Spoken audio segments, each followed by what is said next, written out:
Merry Christmas, friends. To celebrate the season, I've dropped 4 brand new merch designs you can bundle up in over the holidays. There are loads of other designs to choose from as well, so it's pretty much the perfect cozy gift. You can grab a shirt, hat, mug, or hoodie over at shop.spreadshirt.com/lettered link down below. Thanks so much. 2008 was one hell of a year. It started off fine, then Chelsea lost their first ever Champions League final, and by September the financial crisis had hit. A lot of us were suddenly worried about our jobs and our futures. I definitely was. If you lived through it, you remember the tension. But none of that came close to what hit on a personal level. A close friend of mine, I'll call her Jane, finally broke down and told me that her husband of 3 years, Nick, had been abusing her. We'd suspected something was wrong for a while. After their first honeymoon year, Jane just changed. The bubbly, cheerful woman we knew faded. She was always busy, never explained why, and there was this constant drained look about her, like something was slowly feeding on her. Turned out something was, metaphorically at least, and that something was Nick. He was careful not to hit her hard enough to leave visible bruises, but he did hit her. He'd choke her to scare her, threaten her, and once locked her in their attic for an entire day after a fight about his drinking. He told her she deserved it, that it was for her own good, and if she ever told anyone, he'd kill her. No warnings, no threats, just do it. He said he'd rather spend life in prison than have her bad-mouthing him. I was stunned. My first real question was, what happened to Nick? When I'd first met him, he was a complete gentleman. There weren't any obvious red flags. Jane said the change came after his father died. She suspected his dad had abused his mum the same way, and that Nick had grown up with it in the background. After his dad passed, Nick sank into a deep depression, and when he came out the other side, he wasn't the same man. She first told me all this in late spring. It took months of talking to lawyers and police, collecting what evidence she could, and trying not to set him off. By September, Jane finally managed to record one of his attacks on video. As soon as the officers saw that footage, they arrested him on the spot. Nick's trial was set for the end of November. Thanks to the recording, his lawyers clearly told him he didn't have much of a defense. He pled guilty and just hoped the judge would go easy. Jane was terrified he'd walk away with a suspended sentence and a restraining order, because she knew a piece of paper wasn't going to stop him. But when sentencing came, we got the best news we could have hoped for. The severity of his abuse meant that, despite having no prior record, he was handed 5 years in prison. Jane was ecstatic for a few days. Then it dropped off.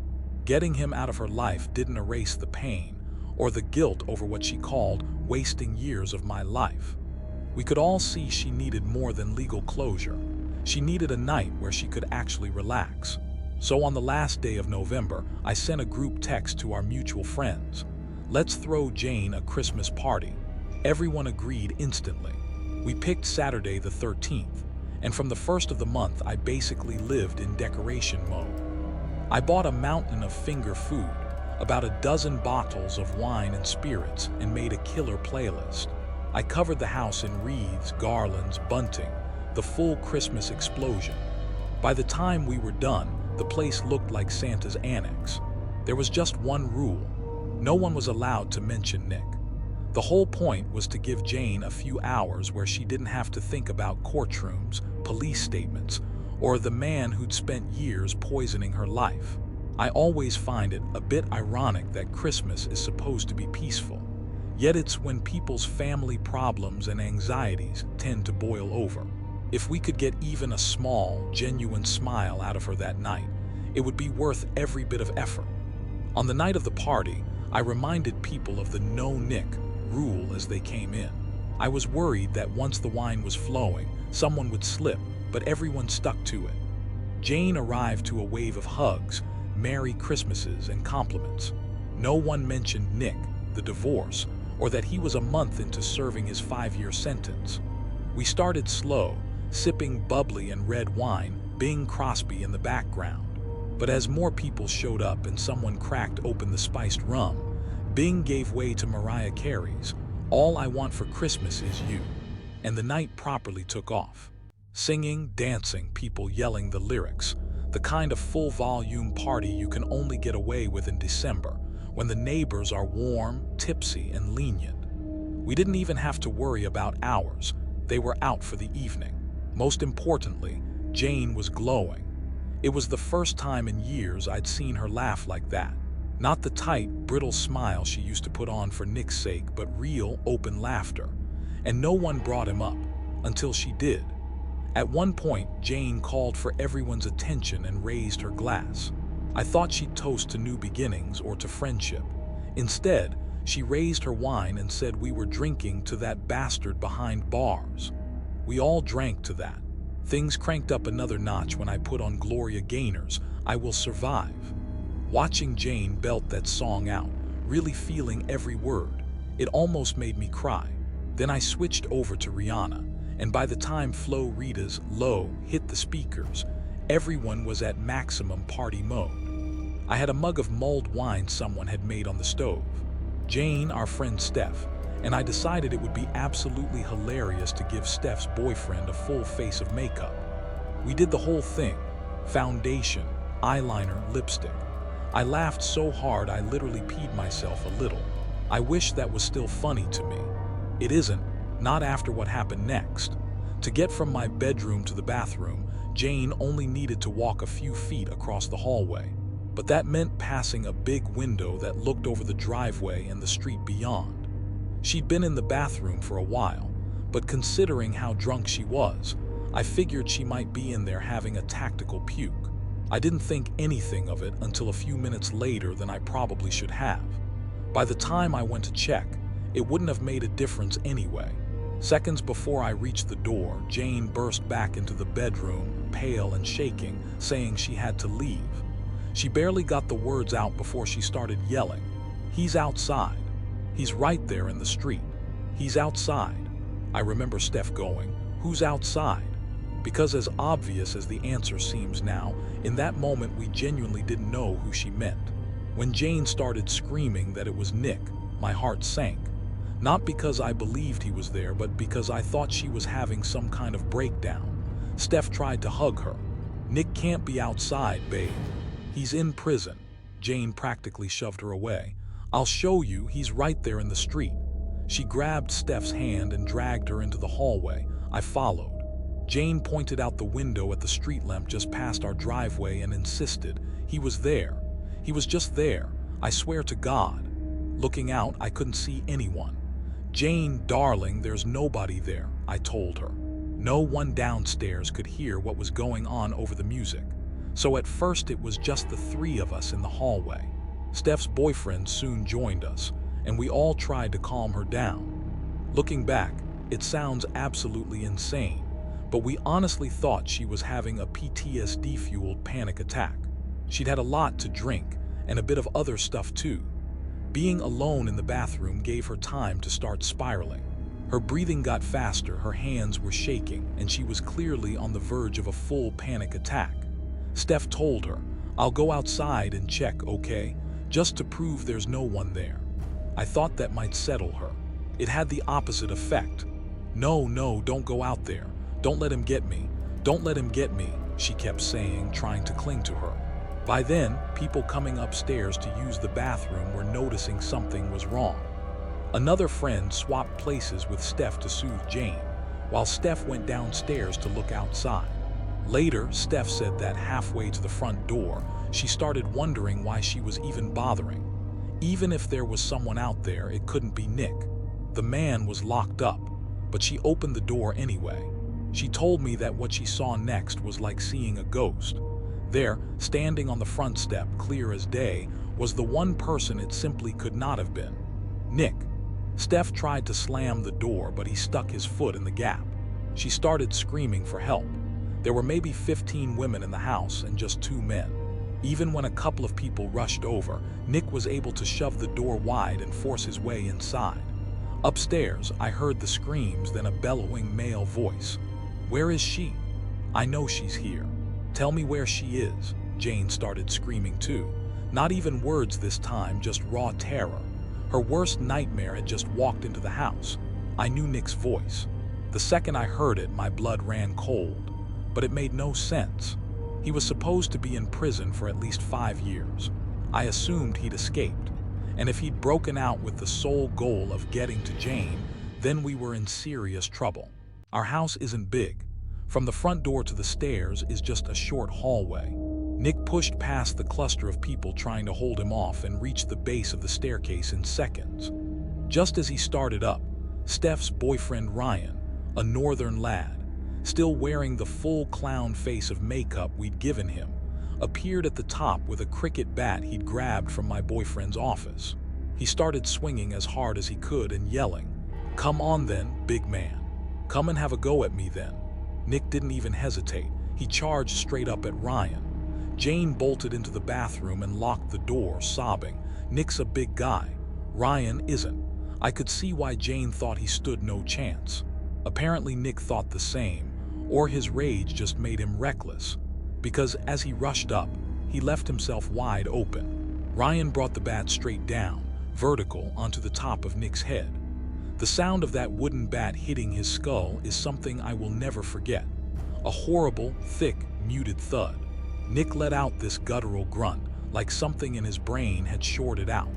It was disturbing, but all I could think was, good. He stumbled back down the 2 or 3 stairs he'd managed to climb. Our stairs are a U-shape. A short flight, a little landing, then a few more steps. So he only dropped a few feet, but it also meant he could be back at Ryan again quickly if he chose. This time, though, he knew exactly what Ryan and that bat could do.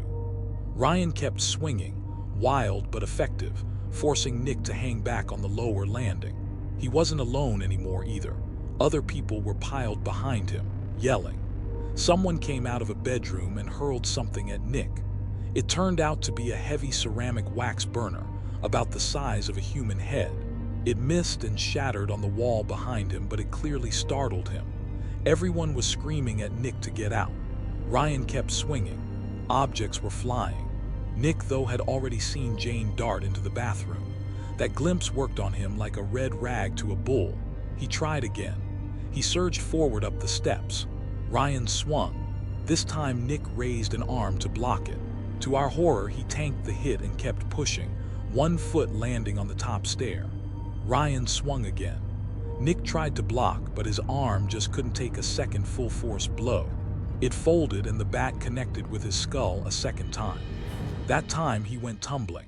He flipped over the short flight, landing face down on the lower landing. For a second he looked out cold. Then he lifted his head. He was awake but bleeding. I could see a dark smear of blood near his hairline as he staggered to his feet, swaying. That's when someone shouted, "The police are on their way. Don't let him leave. They're only a few minutes out." Instantly, everything flipped. Before, we'd been screaming at him to get out and he just kept charging. The second he heard, "Don't let him leave," he suddenly wanted nothing more than to leave. I suppose the mention of the police cut through whatever rage he was in. He turned and headed downstairs again. The whole scene replayed in reverse. He had to push through a wall of bodies to get to the door. He managed it, but not before taking a good scratching and clawing from a bunch of furious, half-drunk women. He tore off into the night, with several of them stumbling after him on shaky legs, screaming. Outside was chaos. Neighbors from across the street came out in pajamas and housecoats to see what was going on. Multiple 999 calls had been made, so within minutes several police cars rolled up, sirens blaring, lights flashing. One officer jumped back in his car as soon as the girls gasped out what had happened, speeding off in the direction Nick had run. Another car arrived shortly after. 2 officers shepherded everyone back into the house and started taking control. Only then did the house begin to calm down. A little. Jane didn't come out of the bathroom until a policewoman knocked and told her it was safe. Even then, she was hysterical. The aftermath was miserable. People cried while giving statements. One of our friends actually got told off by another for offering the male officer a glass of wine, which is funny in hindsight. But at the time, we were all too shaken to laugh. And everyone had the same question. How on earth was Nick out of prison? We didn't get an answer for about a week and a half. In the meantime, people speculated wildly. One shot-in-the-dark guess actually ended up being right. Steph texted me one night, "You don't think they let Nick out of prison by accident, do you?" I replied no almost instantly. That seemed impossible. I could imagine some low-level paperwork error shaving a week or two off someone's sentence, but not releasing a guy who just barely started a 5-year stretch. The staff would have to be practically brain dead. So I was convinced he'd broken out, that he'd literally escaped a secure facility just to get to Jane. But I was wrong. The real explanation was somehow even worse. Because of a freak clerical error, Her Majesty's Prison and Probation Service had marked Nick for permanent, unsupervised release. Not early release, not day release, fully out. Not one single person along the chain thought it was odd that a recently sentenced, violent domestic abuser was being cleared to walk free after only days inside. Nick must have thought Christmas had come early when they turned up at his cell and told him to report to the release desk. They handed back all the stuff he'd come in with, including his phone. With a bit of Facebook snooping, he found the private group we'd made for Jane's Christmas party. That's how he tracked us down. He was arrested again a few days later after a short manhunt and returned to prison. In the end, he served 3 years of the 5, then was released on license. That meant if he so much as contacted Jane or any of us, he'd be shipped back to finish the remaining 2. Jane stayed in touch with a liaison officer who walked her through why he'd been judged fit for release at 3 years. The service had already paid her a hefty out-of-court settlement, and the fact that Nick had turned up at that party on the very day he was mistakenly set free was treated as a major incident internally, as it should have been. According to the officer, Nick had completed all his rehabilitation programs, anger management courses, and had apparently made positive progress. We didn't buy it at first. Jane and her new boyfriend were terrified he'd show up at their house. But the prison service wasn't lying about one thing. Nick didn't breach his license. We later heard he'd moved away to start fresh somewhere else. I don't know where, and I honestly don't care. As far as I know, he stayed far away from Jane and the rest of us. Thank God for small mercies. Jane eventually told me she'd mentally forgiven the prison service for their monumental screw-up. To me, that shows a level of grace I'm not sure I'd have in her position. If it had been me, I don't think I'd be so quick to forgive that kind of colossal blunder. Music, I didn't know my grandmother as well as I wish I had, but by all accounts she was a real firecracker. She grew up in Montgomery County, Arkansas, just a few miles from a little town called Mount Ida. After she married my grandpa, they moved into town and into a small house at the end of a lane. About a year later, my dad was born. Grandpa worked at a nearby sawmill, and they lived a simple but happy life. Dad says they were wonderful parents, but every so often he'd tell me a story that reminded me just how deeply rural Arkansas they really were. This is one of those stories.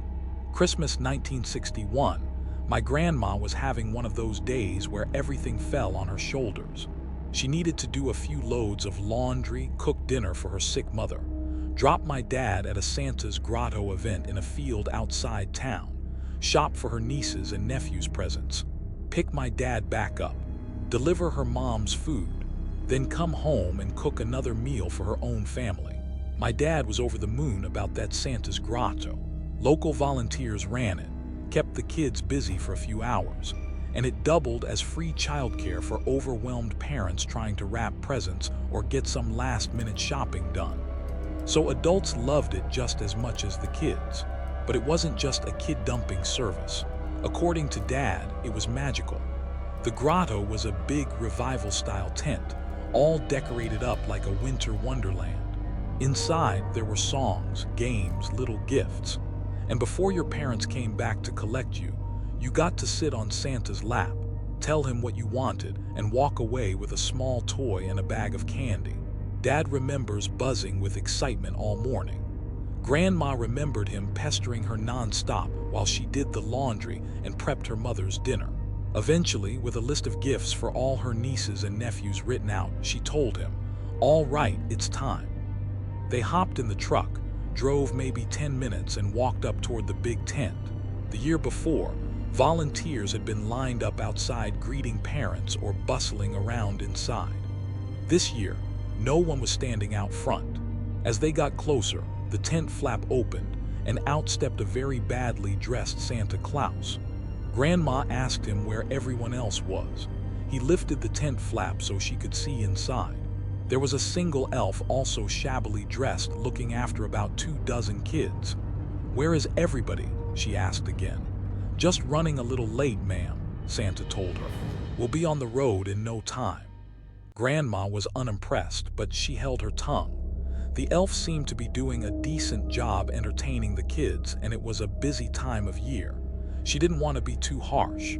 Dad had been talking about the grotto for days and had loved it the year before, so she left him there, figuring it was safe enough. But as she drove back home, she couldn't shake a nagging feeling. Santa looked much younger than last year. His suit was off and he had a striking feature: heterochromia. One bright blue eye, one dark brown eye. Back home, Grandma went back to work on her own mother's dinner, browning meat, chopping garlic, boiling vegetables. Her wireless radio played in the background. She loved that thing and listened to whatever came on: music, talk, news, didn't matter. Then the DJ cut into a song for a news bulletin. Grandma barely paid attention at first. Then she heard the words "2 wanted criminals" and "Montgomery County." The DJ explained that 2 men who'd robbed a bank in Hot Springs the previous day, killing 5 people, including a child, were believed to be passing through the area. Grandma froze. He then read out descriptions from the sheriff's department. One was short and skinny with forgettable features. The other was taller and had a much more distinctive trait: heterochromia, 2 different colored eyes. Grandma said her blood just turned to ice. She turned off the stove and oven, grabbed a tray, and began frantically piling food onto it. Half-eaten pie, slices of bread, some fruit, handfuls of candies from her pantry. She balanced the mess on the tray, then ran into her bedroom and opened my grandpa's nightstand. She took out his .45. She rushed out to the truck, set the tray on the passenger seat, and tore down the road back toward the grotto. About 15 minutes later, she was bumping down the dirt track toward the tent. She climbed out, took the tray, and started walking toward the entrance, calling, "Oh, Santa, Mr. Elf, I brought the kids something to eat," she shouted again. Then the tent flap opened and out stepped Santa and his elf, both looking utterly baffled. Grandma stopped about 10 yards away and explained that she and one of the grotto's organizers had arranged for her to bring by some food for the kids. Santa and the elf exchanged a confused glance. "Oh, sure," Santa said eventually. "The kids would sure appreciate a snack." They stepped aside and gestured for her to come inside. Grandma didn't move. "Thought you'd take the tray from me," she said, wide-eyed and innocent. Santa looked back at the elf, who just shrugged. Santa walked over to take the tray. The second his hands were under it and he'd stepped back from her, Grandma drew the .45 and leveled it right at his face. She didn't speak to him first. She spoke to the elf. "Don't you move a goddamned muscle," she said, "unless you want to see Santa's brains all over the dirt." She told them she knew exactly who they were. They might have fooled her once, but they weren't fooling her twice. She later admitted she was terrified. She had no idea how to properly use that gun. She was bluffing on pure adrenaline. Then she heard another truck roaring up the track. Another dad had been listening to the radio, put 2 and 2 together, and raced over. He'd had the sense to call the county sheriff on the way, so a car full of deputies was only a few minutes behind him. By the time the deputies arrived, Grandma and the other man had both criminals face down in the dirt. The kids were gathered outside, some of them crying at the sight of Santa and his elf pinned at gunpoint. My dad remembers hating Grandma in that moment. He'd never been so embarrassed in his life as watching his mother hold Santa Claus, of all people, at gunpoint. Only when everything was explained did he realize that she'd probably saved his life. and the lives of a lot of other kids. The sheriff later said there was a very high chance those men had planned to take the county's kids hostage. With them already having killed a child in Hot Springs, there was every reason to think they'd hurt more children to prove they were serious. Grandma became not just my dad's hero, but the county's. She rode at the front of the town's 4th of July parade in 1962. She had dozens of wild stories like that. Unfortunately, she died when I was still in my teens, and I never got to hear half of them directly from her.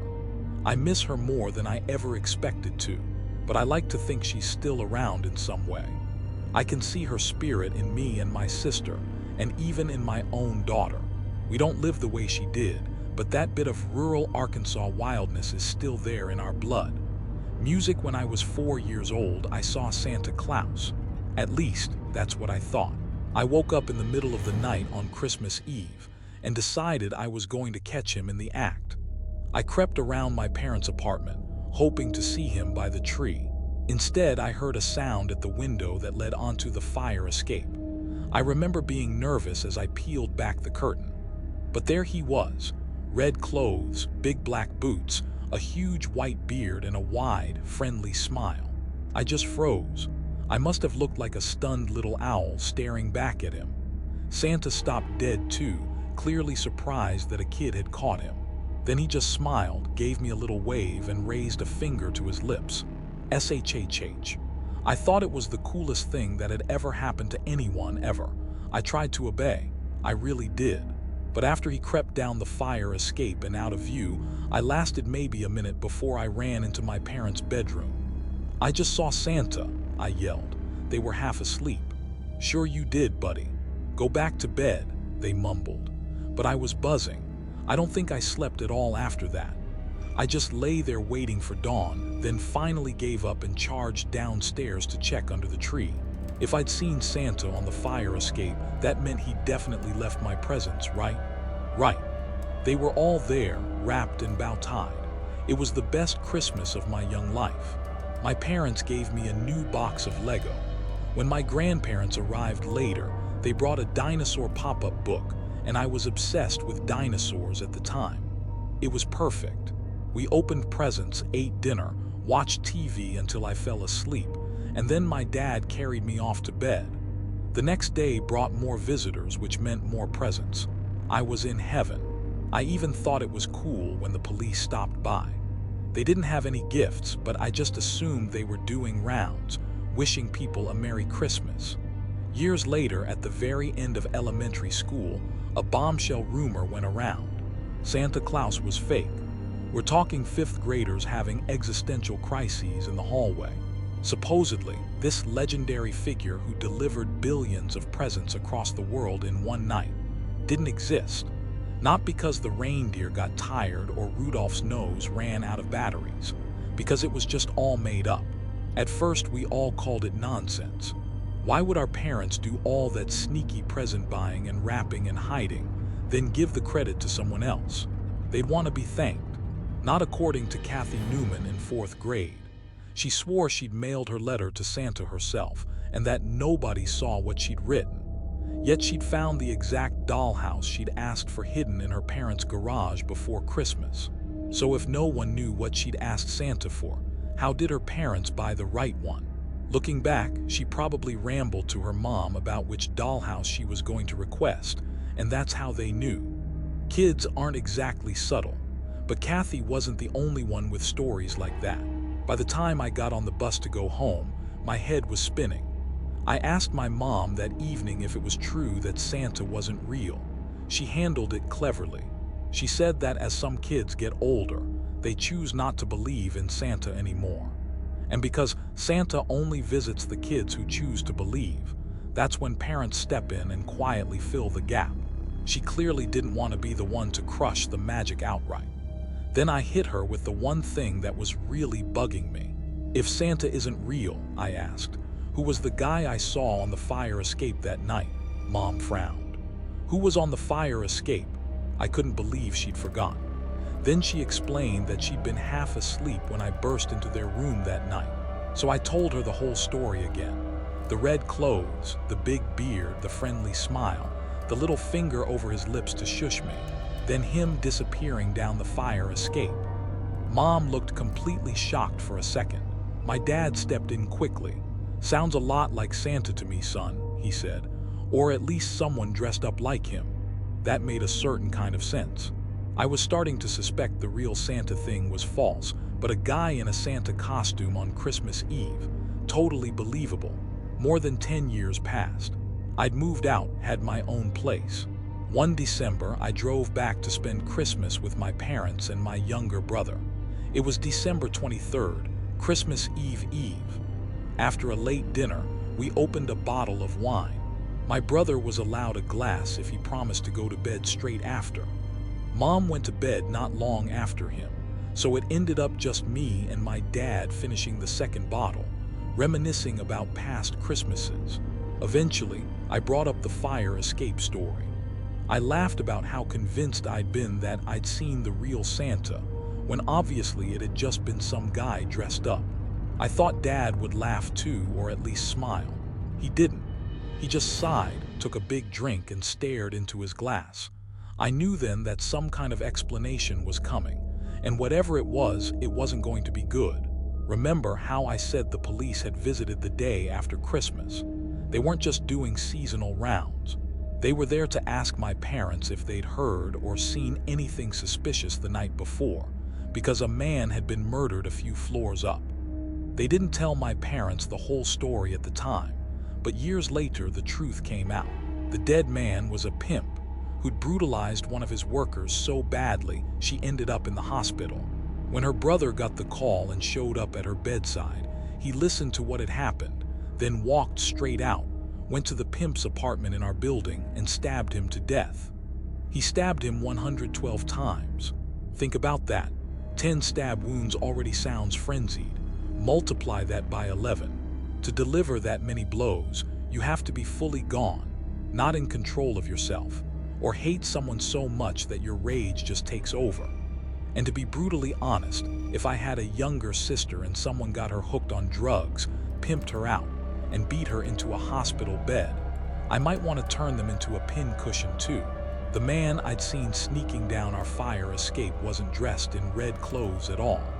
He was wearing a white t-shirt soaked in the pimp's blood. The only part not covered was a little strip of white fabric up near the neck. In my tired 4-year-old brain, all that red with a clean white trim looked exactly like Santa's coat and fluffy collar. When I ran into my parents' room that night, they were half asleep. They didn't grasp what I was saying, and nobody connected my Santa sighting to the murder upstairs when the cops came around. It wasn't until that day in 5th grade, when I came home talking about how Santa was supposedly fake, that the pieces fell into place for them. Dad jumped in with that, maybe it was someone dressed like him, line to head off the questions. They chose not to tell me that the man I'd seen smiling and shushing me from the fire escape had just butchered someone upstairs. They didn't want to put that in my head when I was still a kid. I guess that's why parents tell certain lies. It's not just to keep the magic alive or make holidays more fun. It's also to protect us, for as long as they can, from all the darkness that exists right alongside the wonder. Music. My mom is French, of Congolese descent. She moved to Montreal in her 20s, where she met my dad, but before that she lived in Marseille, the big port city on France's southern coast. It's a gorgeous place, thousands of years old, this jumble of ancient and modern architecture that just screams Mediterranean.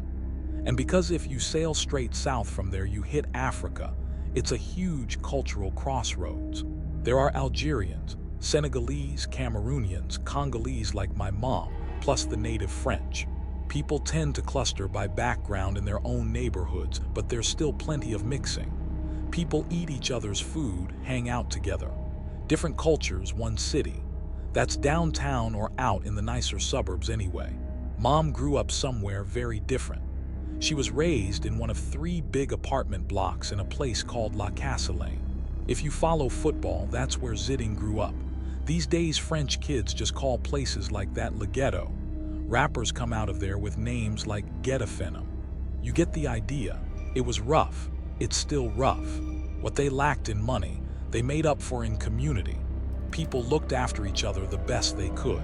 A perfect example is what my mom and her neighbors once tried to do for a woman named Madame Baisaka. Mom was in her teens when it happened, so late 70s or early 80s. A few years before that, the Baisakas had gone through something awful. Their only son, in his final year of high school and on track to be the first in the family to attend university, suddenly vanished.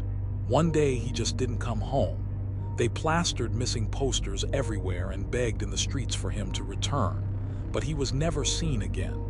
Madame Baisaka insisted he was an angel, gentle, pure-hearted, too good to ever get mixed up in anything bad. But everyone in La Castellane knew that wasn't the full truth. Marseille isn't some quaint port. It's a major shipping hub. And big ports mean big smuggling operations, guns, people, and more than anything, drugs. A lot of cocaine headed for Europe came through Marseille, the same way it flooded through Miami. With that came money, and with the money came violence. By the time my mom was a teenager, every gang in the city was financing itself through the drug trade. Turf wars, reprisals, bodies. It wasn't that unusual for a boy involved with certain groups to vanish and never come back. Madame Baisaka's son was one of those boys. People quietly assumed he'd been killed. They also suspected she and her husband eventually found out some version of the truth, or at least enough to know he was dead. That knowledge broke her husband. Between the grief and the mental picture of what his son might have suffered before he died, he had a heart attack in his 50s and never recovered. That left poor Madame Baisaka truly alone, living at the top of the building with nobody to share the evenings with, especially when bad weather kept everyone indoors. Whenever my mom saw her, she said the woman looked hollowed out, like she was just waiting to die. The neighbors decided they weren't going to let her fade away without at least trying to help. Congolese families celebrate Christmas in a pretty traditional way. There's no Santa, no snow fantasy. Gifts are often practical, home-cooked meals, clothes, that kind of thing. Everyone's dad still gets socks and underwear, just like everywhere else. There's lots of singing, but not the usual European carols. So as a Christmas gift to Madame Baisaka, the residents of the block decided to do something special. On Christmas Eve, a large group of her friends and neighbors would surprise her, turn up outside her door, sing to her, and leave a pile of gifts so she'd feel loved instead of forgotten. It took weeks to plan and they kept it secret from her. Then Christmas Eve arrived. Around 30 or 40 people lined the walkway outside her apartment door and began to sing in Lingala and French, placing beautifully wrapped presents on the ground as they went. There were food parcels, new clothes, some boxes wrapped with bows, the works. And it wasn't just the singers. People from all over the block came by one after another with something to leave outside her door. Mom said there were neighbors there she'd never even seen before, all wanting to take part. When Madame Baisaka opened her door and saw what was going on, she burst into tears, happy tears. People ended up dancing with her, sharing drinks and food until after midnight. It was one of the happiest nights my mom remembers from that building. The residents went to bed proud of themselves, knowing they'd brought some light into a very dark life. The light lasted until dawn. Because she'd been given so many presents, and because it's considered rude to open gifts right in front of the giver, Madame Baisaka left most of her presents wrapped until morning. Not long after first light, the entire building was jolted awake by her screams. Mom said they were so loud and raw that she tumbled out of bed thinking the block was on fire. Her mother was already rushing up the stairs, along with other residents, towards the top floor. No one knew who was screaming at first. They just ran. When Mom reached the walkway outside Madame Baisaka's apartment, she saw the woman kneeling there, wailing like her mind had snapped. As soon as Madame Baisaka saw the others coming, she jumped to her feet and started yelling at them to stay away. "Baboni, Baboni," she screamed in Lingala, "murderers." She was shaking, hysterical, and no one could calm her down. It took my mom a minute to notice what she was holding. It was a human skull. She cradled it like it was the most precious thing she'd ever held. And in a way, it was. Someone called the police. People were terrified she'd throw herself off the balcony. When the officers arrived, they tried to talk her down. Eventually, whether by gentle words or threat of arrest, they managed to get her to explain. After waking up early, she'd started quietly opening her gifts. There were clothes, food, small household things. Then she got to a cube-shaped box. She unwrapped it, lifted the lid, and recoiled at the sight of the skull inside. She was horrified, but she didn't scream immediately. That didn't happen until she saw the note. It was tucked beneath the bone, handwritten in her native language. Translated, it read, "A present from your son." Word filtered through the building afterwards. My mom heard, via the usual gossip chain, that the skull almost certainly belonged to Madame Baisaka's missing boy.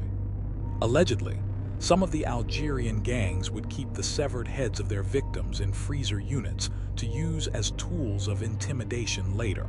Others said it could just as easily have been Senegalese or even rival Congolese crews who'd copied that particular horror to confuse investigators. No one really knew. What did seem clear was that whoever had killed the Baisaka boy had heard about the neighbor's attempt to comfort his mother, and decided to make sure that comfort didn't last. For the skull to arrive on her doorstep, someone in the building must have hand-delivered the package. At first, that gave the police hope. Maybe they could pressure someone into confessing or at least narrow it down. But no one admitted to delivering the box. When the officers dusted it for fingerprints, they found nothing.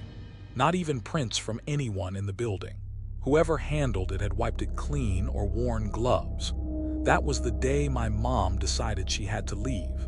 She wasn't in a position to get out for a few more years, but when the chance finally came, she took it and moved to Canada. She misses Marseille, especially the food, but she says the trade was worth it. She'd rather live far from home and feel safe than risk raising a family in a place where something like that could happen. Hey friends, thanks for listening. Tap that notification bell if you want to be alerted whenever a new narration drops. I post new videos every Monday and Thursday at 9 p.m. Eastern, and we have live streams on Sunday and Wednesday nights. If you've got a story you want to share, send it over to letsreadsubmissions@gmail.com. You might hear it in a future video. If you'd like to support the channel even more, you can get early access to all upcoming narrations and bonus content over on Patreon, or click that big join button here on YouTube to see the extra perks for channel members. You can also check out the Let's Read podcast for long compilations of these stories, available wherever you listen to podcasts. And if you're into true crime, I've got a separate channel called Saturn Soul.